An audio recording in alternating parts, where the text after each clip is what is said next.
ॐ श्री गणेशाय नमः। षष्ठ अंशे सप्तमोऽध्यायः। केशीध्वजुवाच न प्रारिथं त्वया कस्मात् सन्द्रायज्यं कण्ठकं राज्यलाभाद्विना नान्यत् क्षत्रियाणामतिप्रियम्। काण्डिक्य उवाच केशीध्वजनिबोध त्वं मया न प्रार्थितं यत् राज्यमेतदशेषं ते यत्र गृध्रन्नत्यपण्डिता क्षत्रियाणामयं धर्मो यत्प्रजापरिपालनं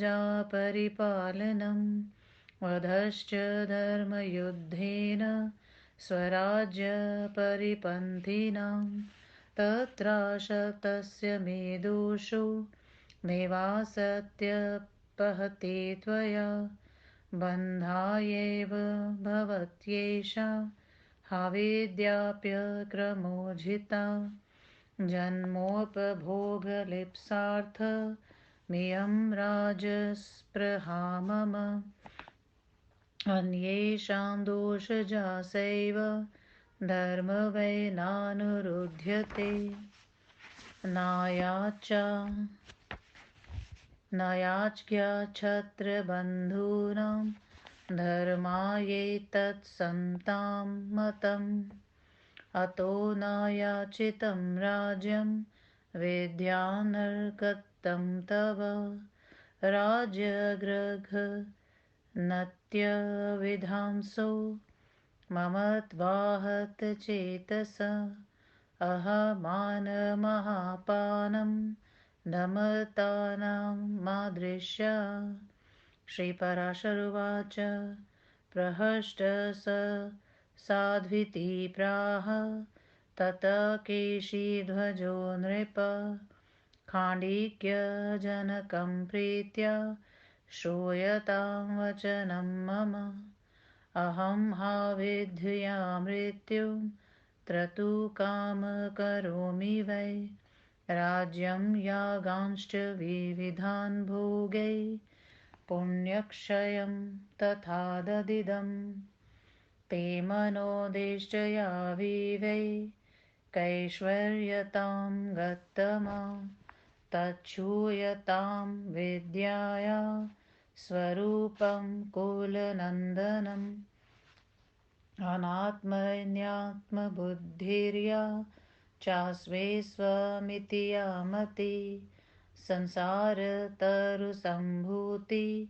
बीजमेतद्वद्विद्धा स्थितम् पञ्चभूतात्मके देहे देहि मोहतमोवृता अहं ममेतदित्युच्चै कुरुते कुमतिर्मतिम् आकाशवायवग्निजल पृथिवीभ्यः पृथक् स्थिते आत्मन्यात्ममयं भावं ककरोति कलेवरे कलेवरोपभोग्यं हि ग्रहक्षेत्रादिकं च क अदेहात्मनि प्रागो ममेदमिति मन्यते इत्थं च पुत्रपौत्रेषु तदेहोत्पादितेषु क करोति पण्डितस्वाम्य मनात्मनि कलेवरे सर्वदेहोपभोगाय कुरुते कर्म मानव देहछान्यो यदा पुंसस्तदा बन्धाय तत्परम् मृण्मयं हि यथ्या गेहं लिप्यते वै मृदम्भसा पार्थिवोऽयं तथा देहो मृदम्बवालेपनस्थितः पञ्चभूतात्मके भोर्गे पञ्चभूतात्मकं वपु आप्यायते यदि तत्त पुंसो भोगोऽत्र किं कृत अनेकजन्मसाहस्री संसारपदविं मोहसम्प्रयायतोऽसौ वासनारेणुकुण्ठित प्रक्षाल्यते यदासोऽस्य रेणुर्ज्ञानोष्णवारिणा तदा संसारपान्थस्य यति मोहश्रमशमम्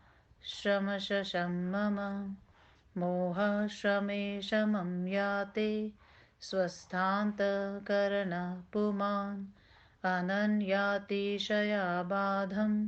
परं निर्वाणमृच्छति निर्वाणमय एवाय महात्मा ज्ञानमयो मला दुःखाज्ञानमया धर्मा प्रकृतेस्ते तु नात्मना जलस्य नाग्निनिस्संसर्ग स्थालीसङ्गातथापि शब्दोद्रेकाधिकान् धर्मा सततकरोति यथा नृप तथात्मा प्रकृतिसंज्ञा दहं मानादिदूषिता भजते प्राकृतान् धर्मान् नन्यस्तेभ्यो हि सोऽवय तदेतत्कथितं बीजमविद्धाय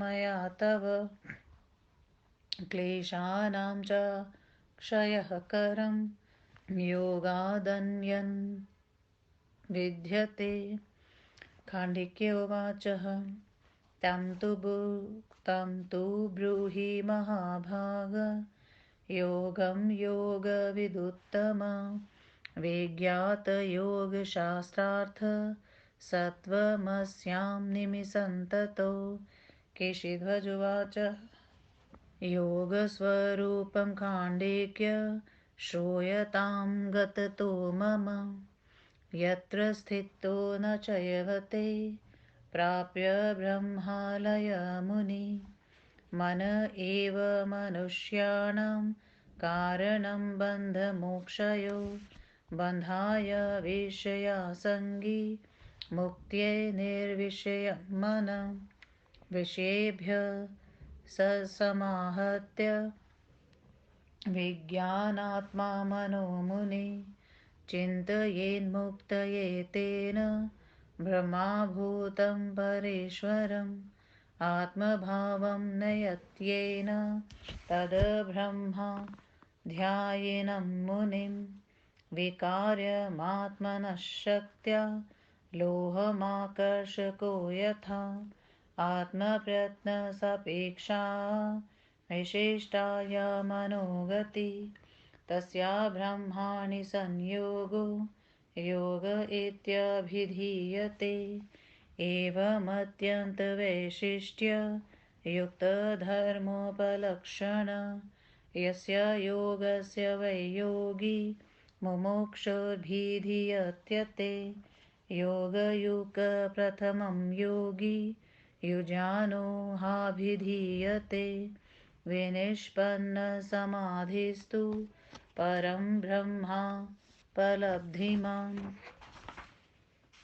यद्यन्तराय दोषेण दूष्यते चास्य मानसं जन्मान्तरेरभ्ययः सतो मुक्तिपूर्वस्य जायते विनिष्पन्नसमाधिस्तु मुक्तिं तत्रैव जन्मनि प्राप्नोति योगी योगाग्नि दग्धकर्म च योचिरात् ब्रह्मचर्यमहिंसां च सत्यास्तेया परिग्रहान् सेवेत योगी निष्कामो योग्यतां स्वमनोनयन् स्वध्याय शोच सन्तोष तपांसि नियतात्मवान् कुर्वीत ब्राह्मणी तथा परस्मिन् प्रवणं मनः एते यामास नियमा पञ्च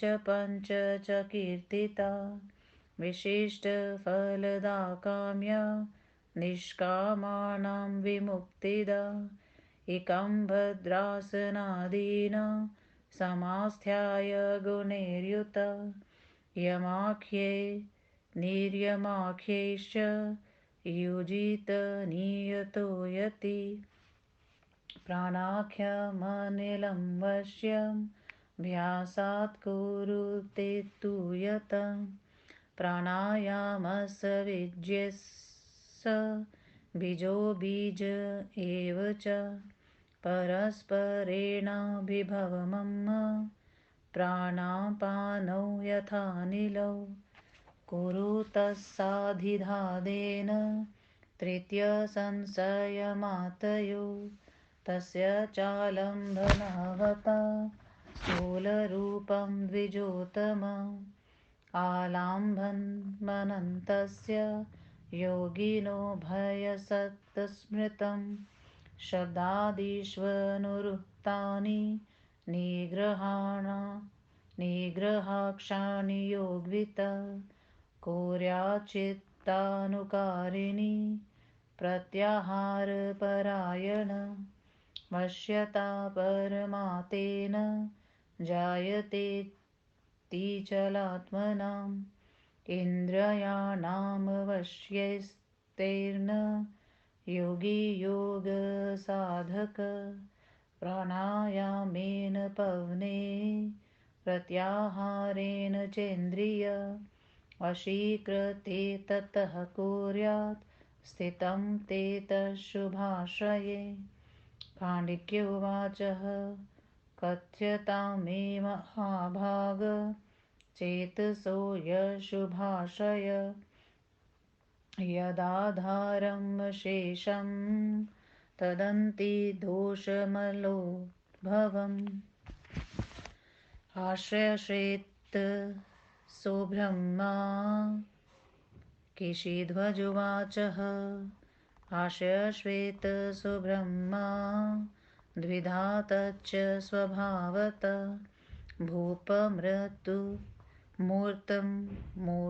च परं चापरमेव च त्रिविधा भावना भूप विश्वमेतन्निबोधतां ब्रह्माख्या कर्मसंज्ञा च तथा चैवोभयात्मिका कर्मभावात्मिका होका ब्रह्मभावात्मिका परा उभयात्मिका तथैवान्या त्रिविधा भावभावना सनन्दनादयो ये तु ब्रह्मभावनया युता कर्मभावनया चान्ये दिवाधा स्थावराश्चरा हिरण्यगर्भादिषु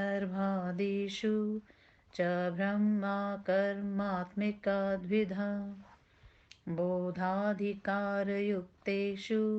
विद्यते भावभावना अक्षीणेषु समस्तेषु विशेषज्ञानकर्मसु विश्वमेतत्परं चान्य भेदभिन्नदृशां नृणां प्रत्यस्तमेतभेदं यत्सत्तामात्मगोचरं वचसामात्मसंवेदं तज्ज्ञानं ब्रह्मसंजितं तच्च विष्णुपरं रूपं रूपाख्यमनुतत्मम् विश्वस्वरूपवैरूप्य लक्षणं परमात्मनं नातघो युजाशक्यं नृपचिन्तितुं यता ततः स्थूलं हरिरूपं चिन्त्यैद्विश्वगोचरं हिरण्यगर्भो भगवान् वा वासुदेव प्रजापति मरुतो वसवो रुद्रा भास्करास्तारकाग्रहा गन्धर्वक्ष दैत्याद्याः सकला देवयोनय मनुष्या पशवशैला समुद्रा सरितोधुमा भूपभूतान्यशेषाणि भूतानां ये च हेतवः प्रधानाधिविशेषान्तं चेतनात्मकम् एकपादं द्विपादं च बहुपादं पादकं मूर्तमेतद्वरहिरूपं भावनात्रितयात्मकम् एतत् सर्वमिदं विश्वं जगदेतचराचरं परब्रह्मस्वरूपस्य विष्णुशक्तिसंवितं विष्णुशक्तिपरा प्रोक्ता क्षेत्रज्ञाख्या तथा परा अविद्या कर्मसंज्ञान्या तृतीया शक्तिरिष्यते यया क्षेत्रज्ञशक्तिसा वेष्टिता नृपसर्वगा संसारतापान्खिलां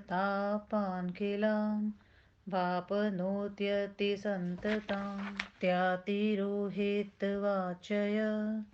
शक्तिक्षेत्रज्ञसंहिता सर्वभूतेषु भूपाल तारतम्येन लक्ष्यते अप्राणवत्सु स्वल्पा सा तथा स्थावरेषु ततोऽधिका सरीसृपेषु तेभ्योऽपि अतिशक्त्या पतत्रिभ्यो मृगास्तेभ्यस्ततक्षत्वा पशवोऽधिका पशुभ्यो मनुजाशाति शक्त्या पुंसप्रभाविता तेभ्योऽपि नागगन्धर्व्य वक्ष्याघा देवता नृप शक्रसमस्तदेवेभ्यः सतच्चाति प्रजापति हिरण्यगर्भोऽपि तत् पुंसशक्त्युपलक्षिता एतान्यशेषरूपाणि तस्य रूपाणि पार्थिव यतस्तच्छक्तियोगेन युक्तानि नभसा यथा द्वितीयं विष्णुसंज्ञस्य योगी ध्येयं महामते अमूर्तब्रह्मणो रूपं यत्सदित्युच्यते बुद्धे समस्ता शक्त्यचेता नृप यत्र प्रतिष्ठिता तद्विश्वरूपवैरूप्यं रूपमन्यधरिर्महत् समशक्तिरूपाणि तत्करोति जनेश्वर देवतीरङ्मनुष्यादि चेष्टावन्ति स्वलीलया जगतामुपकाराय नासा कर्मनिमित्तजा चेष्टा तस्या प्रमेयस्य व्यापिन्यव्याहतात्मिका तद्रूपं विश्वरूपस्य तस्य योगयुजा नृप चिन्तयमात्मविशुद्ध्यर्थ सर्वकिल्बिषनाशनं यथाग्निरोधत शिख कक्षं दहति सानिल तथा चित्तस्थितो विष्णुर्योगिना सर्वकिल्बिषं तस्मात् समशक्ति नमाधारे तत्र चेतसा कुर्वीत संस्थितिं सास्तु विज्ञेया शुद्धधारणा शुभाशय सचित्तस्य सर्वस्याचलात्मना त्रिभावभावनातीतो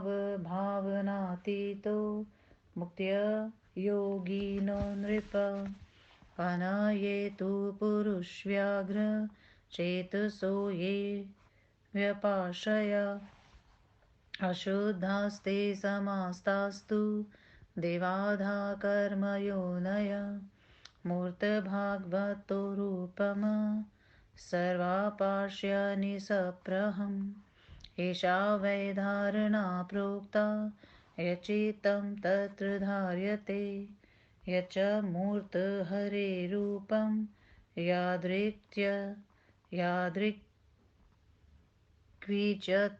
नराधिप तच्छूयता मनाधारा धारणानोपपद्यते प्रसन्वदनं चारुपत्रो पमेक्षणं सुकोपोलम सुविस्तीर्णललाटफल कोज्ज्वलं समकरणाद्विनय यस्तचारुकुण्डलभूषणं कम्बुग्रीवम् सुविस्तीर्णश्रीवत्साङ्कित वक्षय समवलित्रिभङ्गिना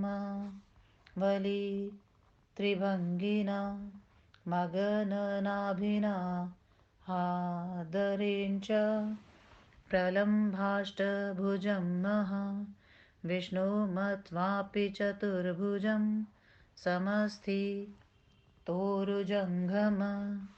च सुस्थिताङ्घ्रिवराम्बुजं चिन्तयेद् ब्रह्मभूतं तं पीतनिर्मलवासं किरीटहारकेयूरकटकादिविभूषितं शार्ङ्गशङ्खगदा खड्ग चक्राक्षलयान्वितं वरदाभयहस्तं च मुद्रिकारत्नभूषितं चिन्तयेत्तन्मयो योगी समाधायात्ममानसं तावद्धावदधिभूता तत्रैव नृपधारणा व्रजतस्तिष्ठतो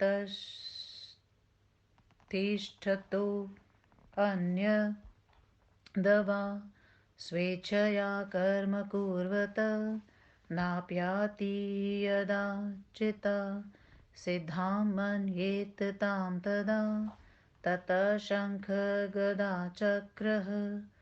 शार्ङ्गादिरहितं बुद्ध चिन्तयेद् भगवद्रूपं प्रशान्तं साक्षसूत्रकं सा यदा धारणात्तदवस्थानवती तथा किरीटकेयूरमुखैर्भूषणैरहितं स्मरेत् तदेकाव्ययवं देवं चेतसा हि पुनर्बुद्ध कुर्यात्ततो वयविनी प्रणिधानपरो भवेत् तद्रूपप्रत्यया चैका सन्ततिक्षान्यनिसप्रा तद्यानं प्रथमैरङ्गे षडभिर्निष्पाद्यते नृप तस्यैव कल्पना हीनं स्वरूपग्रहणं हि यत मनसा ध्याननिष्पादम् समाधिसोऽभिधीयते विज्ञानं प्रापकं प्रापये परे ब्रह्माणि पार्थिव प्रापणीयस्तथैवात्मा प्रक्षीणाशेषभावना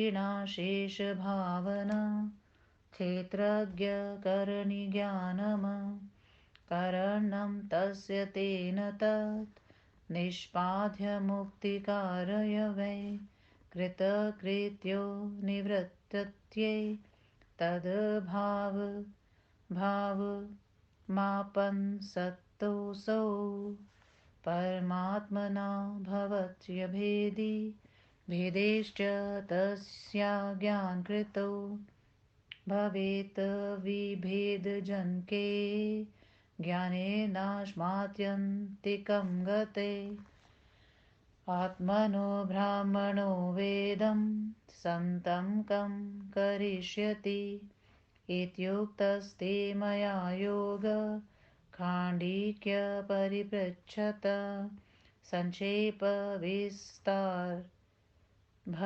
तु किमन्यत् क्रियतां तव। खाण्डिक्योवाचः कथिते योगसद्भावे सर्वमेव कृतं मम। तवोपदेशेनाशेषौ नश्चित्मलो यत्तः। ममेति यन्मया चोक्तं सदेतन्न चान्यथा। नरेन्द्रगतितुं शक्यमपि विज्ञेयविधिभिः।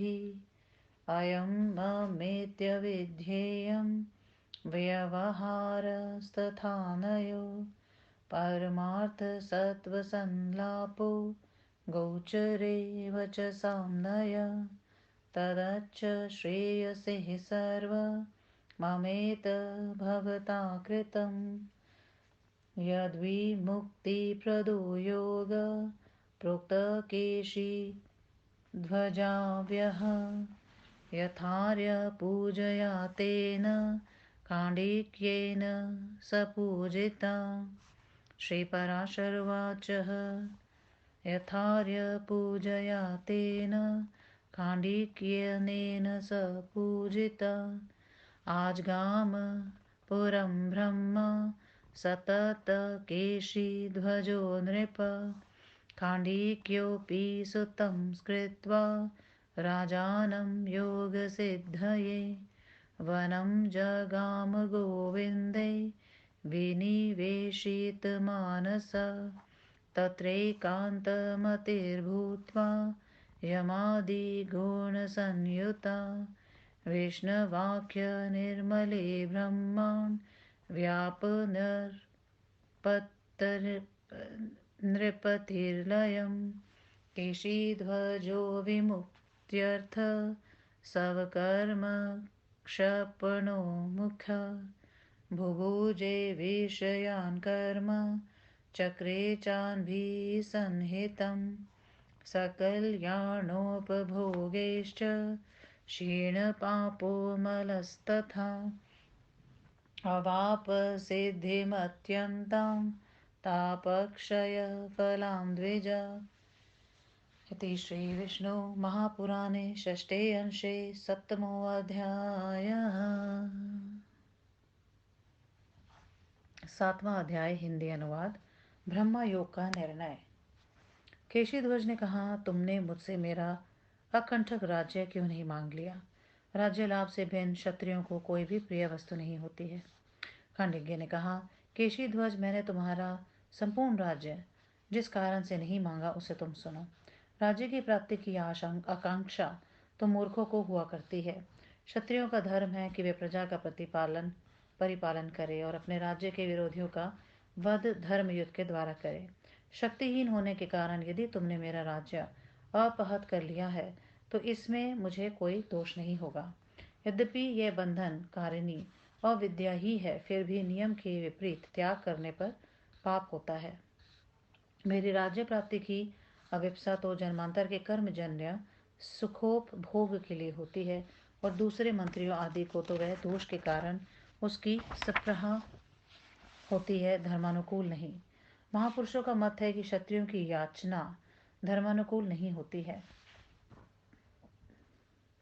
अतएव मैंने अविद्या रूपी तुम्हारा राज्य नहीं मांगा। अहंकार रूपी महामदिरा का पान करके मदमद बने हुए अज्ञानी जीव ही ममत्व के कारण अकृष्ट हृदय वाले होकर राज्य प्राप्त करना चाहते हैं, मेरे जैसे लोग नहीं। श्री पराशर महर्षि ने कहा, राजा केशिध्वज ने अत्यंत हर्षित होकर खांडिग्य जनक को प्रेम पूर्वक कहा, बहुत अच्छा, और कहा, तुम मेरी बात सुनो। मैं अविद्या के द्वारा संसार का संतरण करने के लिए ही राज्य तथा योगों को करता हूँ तथा अनेक प्रकार के भोगों से अपने पुण्य का क्षय कर रहा हूँ। अतएव ही कुलनंदन, भाग्यवशात मेरा मन विवेक रूपी ऐश्वर्य को प्राप्त कर लिया है। तुम अविद्या अज्ञान का स्वरूप सुनो। जो अनात्मा शरीर आदि में आत्मा की बुद्धि होती है तथा जो अपनी वस्तु नहीं है उसमें अपनेपन की बुद्धि होती है, ये दोनों प्रकार के ज्ञान ही संसार रूपी वृक्ष की उत्पत्ति के बीज हैं। अज्ञान अंधकार से घिरा हुआ अज्ञानी जीव पंचभूतात्मक शरीर में आध्यात्मिक अहम अहत्व तथा ममत्व की भावना करता है। आकाश, वायु, अग्नि, जल और पृथ्वी से भिन्न आत्मा है, जो तो कौन ऐसा ज्ञानी व्यक्ति है जो कि शरीर में आत्मत्व की भावना करे। ग्रह तथा क्षेत्र आदि तो शरीर के उपभोगार्थ हैं। अतएव कौन बुद्धिमान व्यक्ति ये सोचे कि देह व्यतिरिक्त आत्मा ही मेरी आत्मा है। इसी तरह से कौन ऐसा ज्ञानी है जो पुत्रों पौत्रों तथा उनके शरीर से उत्पन्न वस्तुओं तथा अनात्मा शरीर में स्वकीयत्व की बुद्धि करेगा। मनुष्य जितने भी कर्मों को करता है वह देह के उपभोग के लिए ही करता है। यदि देह आत्मा से भिन्न है तब वे सभी कर्म बंधन कारक ही हैं। जिस तरह मिट्टी से बने ग्रह को मिट्टी से लिपा जाता है, उसी तरह से यह पार्थिव शरीर भी मिट्टी, पार्थिव अन्न एवं जल पर टिका है। यदि पंचभूतात्मक भोगों से पंचभूतात्मक शरीर ही पुष्ट होता है, तो इसमें पुरुष ने कौन सा भोग किया। अनेक हजार वर्षों से कर्म के मार्ग पर चलते हुए मोह रूपी श्रम तथा वासना रूपी धूलि को जब ज्ञान रूपी गर्म पानी से धो दिया जाए, तभी इस संसार पथिक जीव का अज्ञान रूपी श्रम समाप्त होता है। जब मोह अज्ञान रूपी श्रम समाप्त हो जाता है तो पुरुष स्वस्थ अंतकरण वाला हो जाता है और अनन्य निरतिशय तथा निर्वाध मुक्ति को प्राप्त कर लेता है। यह ज्ञान स्वरूप निर्मल आत्मा निर्वाण रूप ही है तथा दुख एवं अज्ञान रूप धर्म तो प्रकृति के ही धर्म है, आत्मा के नहीं। हे राजन, जैसे स्थाली से ही अग्नि का संबंध होता है, पानी से नहीं, फिर भी उस संबंध के कारण जल खोलकर शब्द इत्यादि करने लगता है, उसी तरह आत्मा भी प्रकृति के संबंध के कारण अहंकार तथा ममकार आदि दोषों से दूषित हो जाता है और प्रकृति के धर्मों को अपना लेता है, किंतु वह धर्म उसके नहीं है, वह तो निर्विकार है। इस तरह से मैंने तुम्हें अविद्या के बीज को बतलाया और क्लेशों का विनाश करने वाला तो योग ही है। खांडक्य ने कहा, हे योगी श्रेष्ठ, आप मुझे उस योग को बतलाइए। आप तो निमि की संतान है और योग शास्त्र के अर्थ का ज्ञाता है। केशीध्वज ने कहा, हे खांडज्ञ, मैं तुम्हें योग का स्वरूप बतला रहा हूँ, सुनो। योग में स्थित होकर मनन करने वाला ब्रह्मलीन का पतन नहीं होता है। मन ही मनुष्य के बंधन और मोक्ष का कारण है। विषयों में आसक्त रहने वाला मन बंधन कारक होता है और निर्विषय मन मुक्तिप्रद होता है।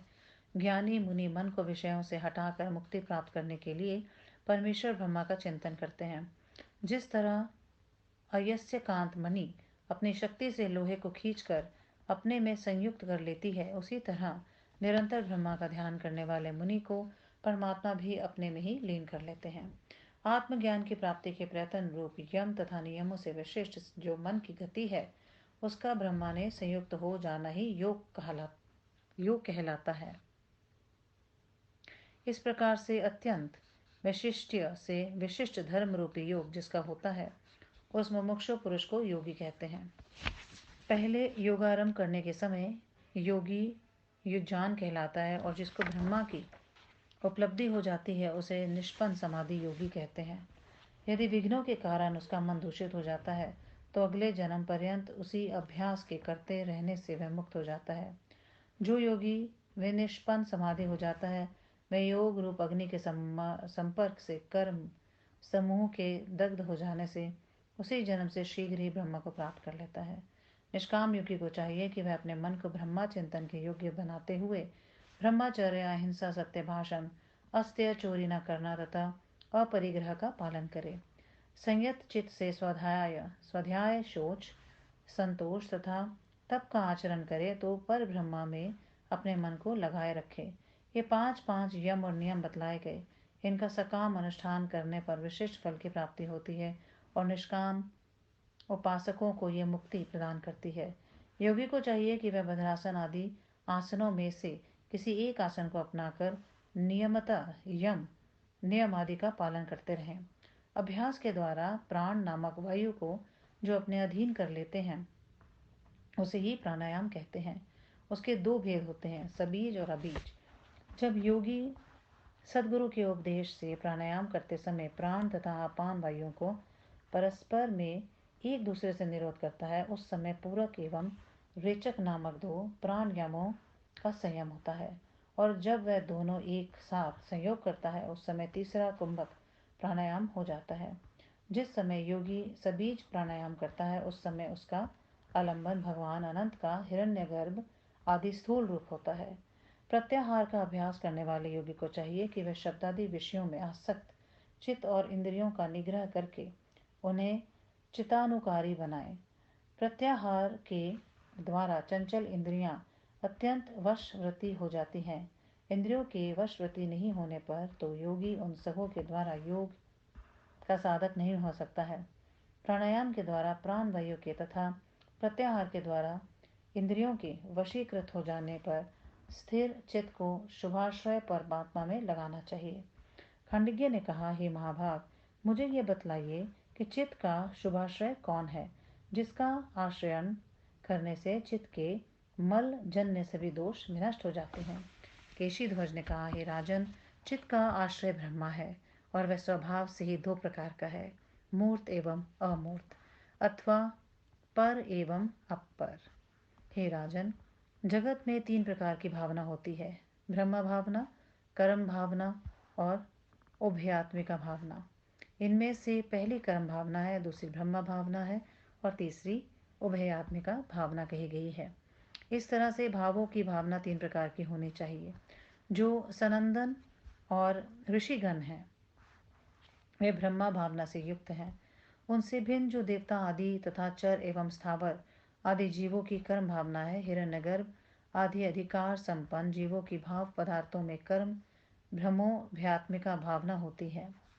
जब तक विशेष ज्ञान के हेतुभूत समस्त कर्मों का नाश नहीं हो जाता है, तब तक मनुष्यों की जगत एवं ब्रह्मा में भेद की भावना बनी रहती है। जो ज्ञान सभी वेदों से रहित सत्ता मात्रा तथा किसी शब्द का विषय नहीं बनता है, वह आत्मिक वेद होता है, वही ब्रह्मा संज्ञक ज्ञान है। वही भगवान विष्णु का अरूप अमूर्त संज्ञक परम रूप है। वह परमात्मा का संसार में पाए जाने वाले समस्त रूपों से विलक्षण है। योग का अभ्यास करने वाला योगी पहले पहल उस सूक्ष्म रूप का चिंतन ही कर सकता है, अतएव उसे भगवान के स्थूल विश्व रूप का ही चिंतन करना चाहिए। हिरण्यगर्भ भगवान वसुदेव, प्रजापति, मरुदन, वसुगण, रुद्रगण, आदित्यगण, तारागण, गंधर्व, यक्ष तथा दैत्य आदि सभी देव योनियां, मनुष्य, पशु, पर्वत, समुद्र, नदियां, वृक्ष, समस्त भूत और भूतों के कारण भूत तन मात्राएं प्रधान से लेकर विशेष पर्यंत चेतन तथा अचेतन, एक पैर वाले, दो पैर वाले, अनेक पैर वाले तथा पैर रहित से सबके सभी श्रीहरि के भावनात्रयात्मक मूर्त रूप हैं। यह संपूर्ण चराचरात्मक विश्व पर ब्रह्मा स्वरूप भगवान विष्णु की शक्ति से युक्त है। विष्णु शक्ति पराशक्ति है, क्षेत्रज्ञ नामक शक्ति अपरा शक्ति है और इन दोनों से भिन्न तीसरी कर्म नामक अविद्या शक्ति है। कि राजन, उस कर्म शक्ति से सर्वत्र व्यापक क्षेत्रज्ञ शक्ति आवृत है। उसी के कारण जीव अत्यंत विस्तृत संपूर्ण संसार के संतापों को प्राप्त कर लेता है। उसी के द्वारा तिरोहित होने के कारण क्षेत्रज्ञ नामक शक्ति सभी भूतों में तारतम्य पूर्वक दिखाई देती है।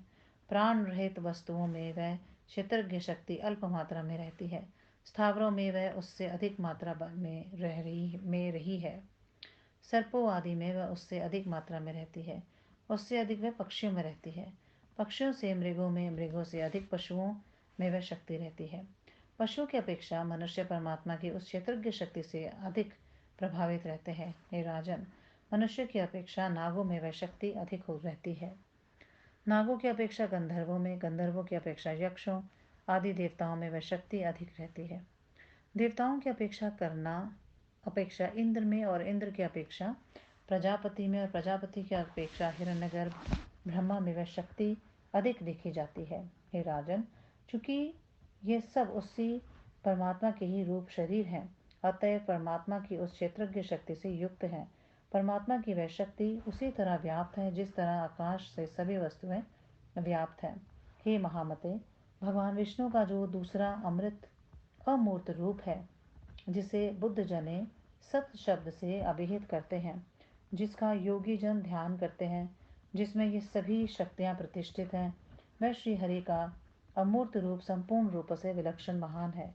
हे जनेश्वर, श्री भगवान का वही रूप अपनी लीला मात्र से देवता, तिर्यक तथा मनुष्यों आदि की चेष्टा से युक्त तथा सर्वशक्तिमय रूप को धारण करता है उन सबों में अप्रेमय परमात्मा की जो अव्याहत तथा व्यापिका चेष्टा होती है वह कर्मजन्य नहीं अपितु संसार का उपकार करने के लिए होती है। हे राजन, उस विश्वरूप परमात्मा का जो संपूर्ण पापों को नष्ट करने वाला अमूर्त रूप है, योगियों को उसी का अपनी शुद्धि के लिए ध्यान करना चाहिए।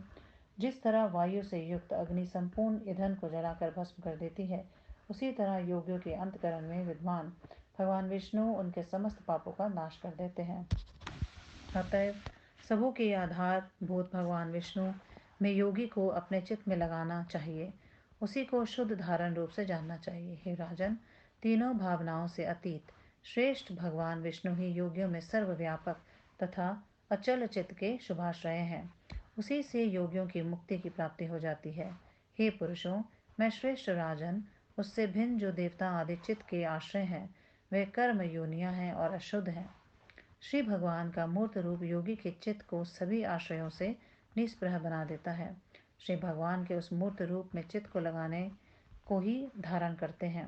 हे राजन, चूंकि आधार के बिना कोई भी धारण नहीं हो सकती है, अतः भगवान का जो मूर्त रूप है तथा उसका जैसा चिंतन करना चाहिए उसे मैं तुम्हें बतला रहा हूँ। सुनो। भगवान विष्णु का वह मूर्त रूप प्रसन्न मुख वाला है। उसके नेत्र कमल दल के समान अत्यंत मनोहर है। उसके कपोल सुंदर हैं। विस्तृत ललाट फलक चमकता रहता है। उनके दोनों कान एक समान हैं और उन कानों में वे सुंदर कुंडल को धारण किए हुए हैं। शंख के समान उनकी मनोहर ग्रीवा है। उनका विस्तृत वक्ष स्थल श्रीवत्स चिन्ह से विभूषित है। उनका उदर त्रिबली के सौंदर्य तथा गहरी नाभि से युक्त है। इसी प्रकार से भगवान विष्णु की लंबी भुजाएं 8 अथवा 4 हैं। उनकी जंघाएं तथा उरु एक समान है। उनके चरण कमल के समान अत्यंत मनोहर है। इस तरह से ब्रह्मा स्वरूप पीताम्बरधारी भगवान विष्णु का ध्यान करना चाहिए। वे किरीट, हार, केयूर, कटक, ककर्ण आदि अलंकारों से अलंकृत हैं। धनुष, शंख, गदा, खड्ग, सुदर्शन चक्र तथा अक्षमाला से सुशोभित रहने वाले उनके हस्त कमल भरत मुद्रा से युक्त हैं। वे श्रेष्ठ मुद्रिकाओं को धारण किए हैं। योगी अपने चित्त को समाहित करके तन्मय होकर इस प्रकार से श्री भगवान के रूप का चिंतन ध्यान करे। इस प्रकार से चिंतन तब तक करना चाहिए जब तक कि धारणा सुदृढ़ न हो जाए। जब चलते समय, ठहरते समय अथवा अपनी इच्छा के अनुसार किसी भी काम को करते समय की धारणा हमेशा बनी रहे, तब समझना चाहिए कि धारणा सुदृढ़ हो गई। उसके बाद ही योगी को श्री भगवान के शंख, चक्र, गदा तथा शंख आदि से रहित स्फटिक मणि की माला तथा यज्ञोपवीत से सुशोभित तथा शांत रूप का ध्यान करना चाहिए। जब यह भी धारण सुदृढ़ हो जाए, उसके बाद श्री भगवान के किरीट तथा केयूर आदि आभूषणों से रहित रूप का स्मरण करना चाहिए। उसके पश्चात ध्यातक को चाहिए कि वह श्री भगवान के एक अवयव से विशिष्ट रूप से अपने हृदय में ध्यान करें। फिर वह अवयव को छोड़कर केवल अवयवी का ही ध्यान करने में लग जाए, जिसमें केवल परमात्मा के रूप की ही प्रतीति होती है, जो यम नियम आदि शंखों से निष्पन्न होती है। ऐसी निरंतर स्मृति धारा के द्वारा परमात्मा के अमूर्त रूप का चिंतन करें। उसका ही कल्पना रहे तथा मन से जो ध्यान निष्पाद है, उस रूप का जो ग्रहण है, उसे ही समाधि कहते हैं। हे राजन, प्राप्तव्य पर ब्रह्मा तक पहुँचने वाला विज्ञान और समस्त भावनाओं से रहित आत्मा ही प्राप्त करने योग्य है। जीवात्मा करणवान है और विज्ञान रूपी करण परमात्मा की प्राप्ति का साधकतम है। उस विज्ञान रूप साधकतम के द्वारा जीव के मुक्ति रूपी कार्य को निष्पन्न करके जीवात्मा कृतकृत्य हो जाता है। पर ब्रह्मा के जो अपहत, पामत्व आदि धर्म है, उन धर्मों से संपन्न अविर्भूत गुणाष्टक होकर वह जीवात्मा परमात्मा के अत्यंत साम्यपन सदृश हो जाता है। देवादि रूप भेद को तो ज्ञान अज्ञान के कारण होते हैं। देव, मनुष्य आदि रूप भेद को उत्पन्न करने वाले कर्म रूप अज्ञान का जब आत्यंतिक पूर्ण रूप से नाश हो जाता है, तब जीवात्मा और परब्रह्मा में प्रतीत होने वाले देवादि रूप भेद को कौन उत्पन्न कर सकता है। हे खांडिक्य, तुमने जो योग के विषय में पूछा था उसको मैंने संक्षेप में तथा विस्तार से दोनों प्रकार से बतला दिया। अब अब मैं तुम्हें क्या बतलाऊं? खांडग्य ने कहा, इस योग रूपी सद्भाव को बतलाकर आपने मेरा सारे कार्य कर दिया, क्योंकि आपके इस उपदेश के द्वारा मेरा संपूर्ण चित्त का मल नष्ट हो गया है। मैंने मेरे चित्त का मल, ये जो मम शब्द से कहा है, यह ममकार भी असत्य ही है। हे नरेंद्र, विजय तत्व के वेता पुरुष इसे सत्य नहीं कह सकते हैं। अहंकार और ममकार ये दोनों ही अज्ञानकृत है। इन दोनों का व्यवहार भी अज्ञान जन्य होता है। परमात्मा को तो आत्मा है, जिसका निर्देश स्त्री पुरुष आदि शब्दों से नहीं किया जा सकता है। वह वाणी का अविषय है। अतएव अब आप जाइए। आपने मेरा सारा कल्याण कर दिया, क्योंकि हे केशीध्वज, आपने मुझे मुक्ति प्रदान करने वाले योग का उपदेश दिया है। श्री पराशर महर्षि ने कहा, हे ब्राह्मण, इसके बाद खांडिक्य के द्वारा पूजा प्राप्त करके केशीध्वज अपने नगर में आए। खांडिक्य का भी अपने पुत्र को राज्य प्रदान करके योग की सिद्धि प्राप्त करने के लिए भगवान गोविंद में अपने मन को लगाकर वन में चले गए। वहां पर एकाग्र मना होकर यम नियम आदि अंगों का पालन करते हुए वे राजा विष्णु संज्ञक निर्मल ब्रह्म में लीन हो गए। राजा केशीध्वज अपने कर्मों का नाश करने के लिए अपने राज्य का भोग किए और फूलाभि संधि से रहित कर्मों को किए। कल्याणकारी भोगों को भोगने से उनके सभी पाप कर्म विनष्ट हो जा गए थे। उसे दोष रहित वे तापत्रय को विनष्ट करने वाली परम सिद्धि मुक्ति को प्राप्त कर लिए। इस तरह श्री विष्णु महापुराण के छठे अंश के 7वें अध्याय का विष्णु प्रसाद शिव प्रसाद द्विवेदी श्रीधराचार्य कृत हिंदी अनुवाद संपूर्ण हुआ। ओम नमो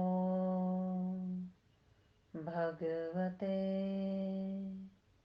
वासुदेवाय।